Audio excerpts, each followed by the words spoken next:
আসসালামু আলাইকুম ওয়ারাহমাতুল্লাহি ওয়াবারাকাতু। প্রিয় দর্শক, আজ আমরা জানব একটি মহান রোজার কথা, যেটি গোনা মাফের এক বিরাট সুযোগ। আরাফার দিন রোজা। রাসূল সাল্লাল্লাহু আলাইহি ওয়াসাল্লাম বলেছেন, আরাফার দিনের রোজা আগের এক বছর ও পরের এক বছরের গোনা মাফ করে দেয়। মুসলিম 1162। এই রোজা কেবল হজে না থাকা ব্যক্তিদের জন্য। হজ পালনকারীরা এ রোজা রাখবেন না, কারণ তারা আরাফার ময়দানে অবস্থান করেন। বাংলাদেশে কখন রাখা উচিত?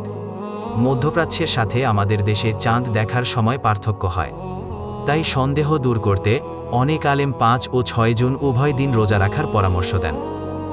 এতে আপনি নিশ্চিত হবেন আরাফার প্রকৃত দিন মিস হয়নি। উপসংহার: এই রোজা হলো এমন এক আমল যা বছরের সবচেয়ে ফজিলতপূর্ণ দিনে পালন করা হয়। আল্লাহ তাআলার দরবারে নিজের গোনা মাফ করানোর সুবর্ণ সুযোগ। চলুন আমরা এই রোজা রাখি আল্লাহর সন্তুষ্টি অর্জনের জন্য। ভিডিও ভালো লাগলে শেয়ার করুন অন্যদের সাথে। জাযাকাল্লাহ খায়রান। আসসালামু আলাইকুম ওয়া রাহমাতুল্লাহি ওয়া বারাকাতুহু।